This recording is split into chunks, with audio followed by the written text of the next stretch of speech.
안녕하세요, 청취자 여러분. 오늘 좀 깊은 이야기를 나눠볼까 하는데요. 신과 집으로라는 책의 일부 내용을 가지고 우리가 정말 누구인지, 또 죽음이란 건 뭔지, 그리고 우리 생각이 현실을 어떻게 만드는지 이런 주제들을 좀 파고들어 보려고 합니다. 저희가 오늘 살펴볼 자료는 신과 집으로 11장 그리고 12장 내용이고요. 저자 닐 도널드 월시가 삶과 죽음, 또 그 너머에 대해 이야기하는 부분이죠. 그래서 이번 시간 저희의 목표는 이거예요. 만약에 정말 나와 신이 하나라면 그게 우리 삶과 죽음을 어떻게 다르게 보게 만들까? 어쩌면 좀, 도발적일 수도 있는 질문들인데요. 같이 한번 답을 찾아가 보시죠. 준비되셨으면, 바로 시작해 볼까요? 네, 좋습니다. 이 자료들이 말하는 가장 바탕에 깔린 아이디어는 뭐랄까 분리되지 않음, 바로 하나됨입니다. 모든 게 다 연결되어 있다는 이 관점이요. 우리가 세상을 경험하는 방식, 특히나 누구도 피할 수 없는 죽음이라는 걸 바라보는 시각까지도 완전히 바꿀 수 있다는 점을 염두에 두시면 더 흥미로우실 거예요. 좋습니다. 그럼 첫 번째 주제, 신과의 하나됨부터 들어가 보죠. 11장에서 저자가 아주 단호하게 말하거든요. 너희와 신은 하나다. 너희 사이에 분리는 없다. 이게 그냥 좋은 말이 아니라 우리 존재의 근본적인 진실이라고까지 주장하는데요. 이게 청취자분들 삶에는 어떤 의미가 있을까요? 그렇죠. 이 명제는 단순 정보가 아니에요. 뭐랄까 세상을 이해하는 우리 마음의 운영체제를 업데이트하는 것과 같다고 할 수 있죠. 이걸 진짜 받아들이는 순간 과거에 대한 후회나 현재의 불안감, 미래 걱정까지도 내 모든 경험의 의미 자체가 재해석될 수 있다는 겁니다. 저자는 이걸 다른 모든 통찰들을 담아내는 어떤 커다란 그릇 같다 이렇게 비유하기도 했어요. 그만큼 근본적이라는 뜻이겠죠. 예를 들어 볼까요? 내 죽음의 원인은 바로 나 자신이다 라거나 세상에는 피해자도 가해자도 없다는 말들. 와, 이거 정말 받아들이기 힘들 수 있잖아요. 근데요, 나와 신 그리고 모든 존재가 사실은 분리되지 않은 하나다. 이런 관점으로 보면요. 이 충격적인 말들이 조금은 다르게 다가갈 수 있다는 거죠. 내가 겪는 이 모든 일들이 결국은 더 큰 전체의 일부로서 어떤 목적 또 의미를 가질 수 있다. 이런 시각으로 이어질 수 있는 거고요. 이것이 이제 죽음 같은 삶의 어려운 순간들을 좀 더 평화롭게 받아들이는 데 도움이 될 수 있다. 이렇게 저자는 이야기합니다. 근데 그 피해자가 없다는 부분은 진짜 좀 오해하기 쉬울 것 같아요. 그렇죠. 마치 막 고통받는 사람들 현실을 외면하는 것처럼 들릴 수도 있을 것 네, 아주 중요한 지적이세요. 이게 결코 고통이나 슬픔 그 자체를 부정하거나 가볍게 여기자는 뜻은 절대 아닙니다. 오히려 그 경험의 궁극적인 의미, 그리고 그 배후에 있을지도 모르는 선택에 대한 관점을 한번 바꿔보자는 것에 훨씬 가깝죠. 그러니까 표면적으로 드러나는 사건 너머가 있는 어떤 영혼의 차원에서 벌어지는 더 큰 그림을 보자, 이런 제안인 겁니다. 물론 이게 당장의 위로나 해결책이 되긴 좀 어려울 수 있겠죠. 하지만 장기적으로 봤을 때는 삶의 비극적인 사건까지도 어떤 성장의 기회로 바라볼 수 있는 그런 힘을 줄 수 있다는 겁니다. 그렇군요. 고통이 없다는 게 아니라 그 의미를 다르게 볼 수도 있다는 거군요. 책에서 그 바다와 파도 비유가 나오잖아요. 이게 그 분리 없음을 이해하는 데 좀 도움이 될 것 같아요. 개인은 파도고 신은 바다다. 본질은 같은데 모습만 다르다는 거. 이 비유 꽤 와닿지 않나요? 네, 맞아요. 아주 효과적인 비유죠. 파도는 분명히 바다와는 다른 개별적인 형태를 가지고 있잖아요. 하지만 결코 바다랑 분리될 수는 없죠. 파도의 모든 움직임은 바다라는 근원에서 나오고 결국엔 또 바다로 돌아가니까요. 마찬가지로 우리 각자는 고유한 개성, 삶을 살아가지만 그 근본적인 생명력, 그러니까 신성은 서로 공유한다는 겁니다. 우리는 신이 부여한 힘, 일종의 창조력으로 삶을 경험하고 또 표현하는 거고요. 바다 없이 파도가 없듯이 신성 없이는 우리도 존재할 수 없는 거죠. 그리고 여기서 또 흥미로운 점은 파도가 있음으로써 바다의 어떤 역동성이 드러나잖아요. 그것처럼 우리가 존재함으로써 신성의 다양한 측면들이 표현된다는 거예요. 우리의 기쁨, 슬픔, 성공, 실패, 이 모든 것들이 신성이 자신을 경험하는 방식이라는 거죠. 파도가 부서지는 게 끝이 아니라 바다로 돌아가는 과정이다. 이 해석 되게 인상적이네요. 그럼 삶은 물질화된 신이다 라는 다음 명제도 같은 맥락이겠군요. 맞습니다. 신성, 그러니까 생명의 근본 에너지는 뭐 한 가지 모습으로만 나타나는 게 아니죠. 잔잔한 물결 같은 삶도 있고 어떨 땐 거대한 폭풍우 같은 삶도 있고요. 중요한 건 이 다름이 본질적인 분리를 의미하지는 않는다는 거예요. 그래서 저자가 강조하는 말이 이겁니다. 너희는 신과 다르지만 신에게서 분리되어 있지는 않다. 그리고 이것이 바로 우리가 영원히 죽지 않는 이유라고 설명을 해요. 왜냐하면 우리의 본질은 파괴될 수 없는 신성의 일부이기 때문이라는 거죠. 파도가 결국 바다의 일부임을 증명하듯이 우리 존재 자체가 신성의 증거다. 너희의 현존은 신의 존재를 입증하는 증거다. 와, 이 문장 무게감이 상당한데요. 네, 바로 그 지점에서 죽음에 대한 이해가 정말 혁명적으로 바뀔 수 있습니다. 우리가 신성의 일부라면 신이 우리를 데려간다거나 죽음을 결정한다. 이런 표현은 사실상 우리 자신이 신성의 일부로서 그 결정에 참여한다는 의미가 되는 거죠. 죽음이 외부에서 우리에게 그냥 일어나는 수동적인 사건이 아니라 우리 존재의 더 깊은 차원에서 이루어지는 어떤 능동적인 전환 과정이라는 겁니다. 이게 바로 이 책이 제시하는 인식의 대전환인 거죠. 듣고 보니 정말 관점의 전환이네요. 근데 여전히 좀 풀리지 않는 의문이 남아요. 저자도 스스로 묻잖아요. 그렇다면 도대체 왜 나는 죽기를 선택하는 겁니까? 아니, 행복하게 계속 살고 싶을 텐데 말이죠. 그 질문에 대한 답이 의외로 간결해요. 네가 이번 생에서 하기로 한 것을 해냈기 때문이다. 끝냈고 완결했기 때문이다. 약간 마라톤 완주한 것처럼요. 영원히 이번 생을 통해서 경험하고 배우기로 한 어떤 과제가 있었는데 그걸 다 완수했기 때문에 다음 단계로 나아간다. 뭐 이런 설명인 거죠. 아, 해야 할 일이 아니라 체험할 일을 완수였다. 그런 의미군요. 이게 두 번째 테마인 선택, 인식, 그리고 목적이랑 자연스럽게 연결되는 것 같네요. 그럼 12장 내용으로 넘어가 볼까요? 핵심은 우리가 이 세상에 무슨 임무를 수행해야 해서 온 게 아니라 뭔가 체험하고 느끼기 위해 스스로 선택해서 왔다. 이거네요. 네, 그렇습니다.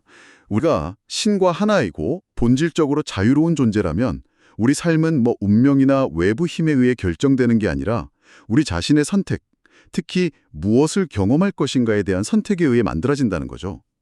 그리고 그 체험 방식은 크게 두 가지로 나눌 수 있다고 봐요. 하나는 행위를 통한 체험, 뭐 운동을 하거나 그림을 그리거나 대화를 나누는 것처럼 구체적인 활동을 통해 뭔가를 경험하는 거죠. 다른 하나는 존재함을 통한 체험인데요. 예를 들어서 장례식장에 그냥 조용히 앉아있는 것 자체는 특별한 행위는 아닐 수 있잖아요. 하지만 그 상태에서 깊은 슬픔을 느낀다거나 혹은 떠나간 사람에 대한 감사와 평화를 느낀다면 그게 바로 존재함을 품은 아주 강력한 체험이라는 겁니다. 중요한 건 뭘 하느냐뿐만 아니라 어떤 상태로 존재하느냐, 역시 우리가 선택할 수 있는 체험 방식이라는 점이에요. 오, 장례식 예시 흥미로운데요. 같은 상황, 그러니까 누군가의 죽음 앞에서도 슬픔을 느낄 수도 있고 아니면 뭐 평화나 기쁨을 느낄 수도 있다는 건가요? 그건 어떻게 결정되는 거죠? 바로 여기서 인식의 힘이 등장합니다. 저자는 우리가 느끼는 감정은 그 상황 자체보다는 그 상황을 어떻게 보느냐에 달려있다고 말해요. 그리고 아주 결정적인 문장을 제시하죠. 내 관점이 내 인식을 창조하리라. 즉, 내가 어떤 안경을 쓰고 세상을 보느냐에 따라서 내가 경험하는 현실 자체가 달라진다는 겁니다. 이 부분이 정말 중요한 포인트 같은데요. 상황 자체는 뭐 바꿀 수 없더라도 그 상황을 바라보는 나의 관점은 내가 선택할 수 있다는 말이군요.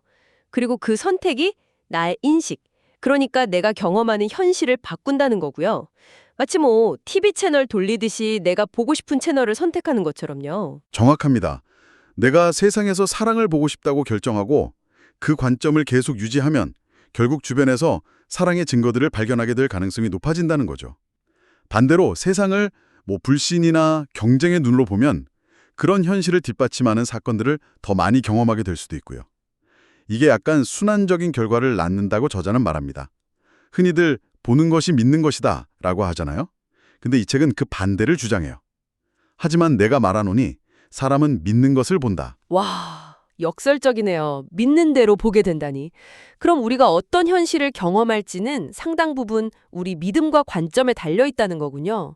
이걸 다시 죽음과 연결해 보면 우리가 죽음을 뭐 끝이나 상실로 믿으면 그런 고통스러운 현실을 경험하게 되고, 만약 완결이나 새로운 시작으로 보는 관점을 선택할 수 있다면 죽음의 경험 자체가 달라질 수도 있다. 이런 뜻인가요? 네, 그런 해석이 충분히 가능합니다. 우리가 신과 함께, 그러니까 우리 존재의 더 깊은 차원에서 죽음이라는 전환을 함께 만들어간다는 것을 이해하고 받아들일 때 죽음에 대한 두려움 대신에 어떤 평화를 경험할 가능성이 열린다는 거죠. 하지만 말씀하신 대로 이게 우리가 일반적으로 배워온 관점, 그러니까 신은 저 멀리 있고 죽음은 그냥 우리에게 닥치는 사건이라는 생각과는 아주 다르잖아요. 그래서 처음에는 좀 받아들이기 어렵고 심지어 불편하게 느껴질 수도 있습니다. 그렇죠. 특히 갑작스런 사고나 질병으로 사랑하는 사람을 잃었을 때 그것이 선택이었다. 이렇게 말하는 건 정말 받아들이기 힘들 것 같아요. 맞습니다. 그래서 저자도 네가 네 관점을 바꾸기 전까지는 그것이 그런 식으로 보이지 않을 것이라고 반복해서 강조를 해요. 먼저 이런 개념에 대한 이해가 좀 필요하고 그 이해를 바탕으로 새로운 관점을 선택하려는 의지가 있어야 비로소 다른 현실을 경험할 가능성이 생긴다는 것이죠. 믿음이 먼저고 보는 것이 따라온다는 순서입니다.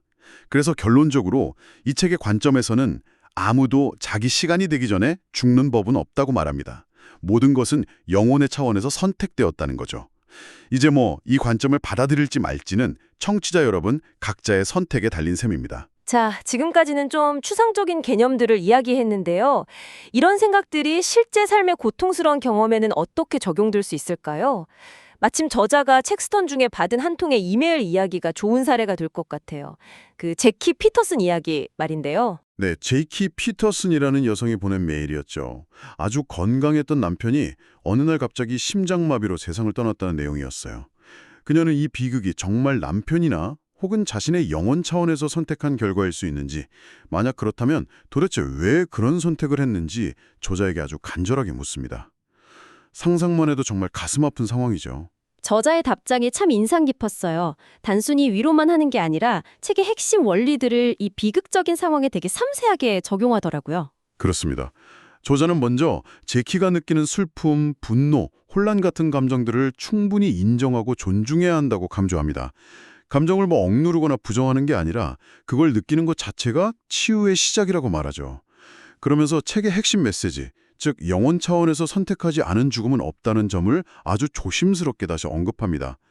물론 여기서 선택이라는 게 우리가 일상적으로 생각하는 그런 의식적인 결정과는 다를 수 있다는 점을 분명히 하고요.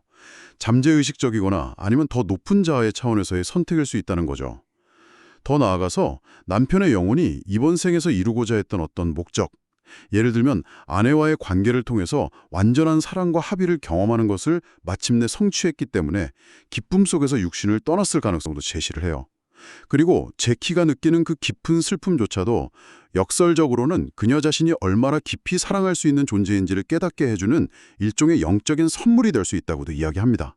아, 관계는 일방적인 게 아니라 서로에게 선물을 주는 과정이다. 이런 관점이군요. 남편은 완전한 사랑을 체험했고 아내는 자기 사랑의 깊이를 확인했다. 이런 해석이네요. 네, 관계의 어떤 상호적인 이로움을 강조하는 거죠.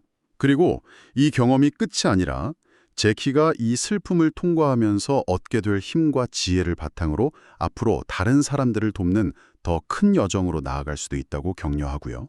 마지막으로 중요한 것은 육체적인 이별에도 불구하고 영적인 차원에서 그들의 관계는 영원히 계속된다는 점을 상기시켜줍니다.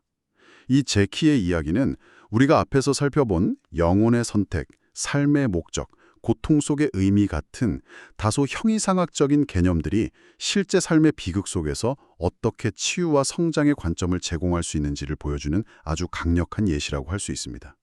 물론 이 관점을 받아들이는 건 개인의 선택이고 또 시간과 과정이 필요하겠죠.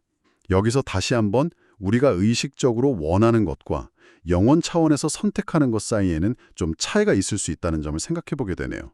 정말 많은 생각을 하게 만드는 이야기입니다. 자, 오늘 탐구를 마무리할 시간이네요. 핵심 내용들을 다시 한번 짚어볼까요? 우리는 본질적으로 신성과 분리될 수 없는 하나이며 우리의 인식과 선택이 죽음을 포함한 모든 현실 경험을 만들어간다는 것.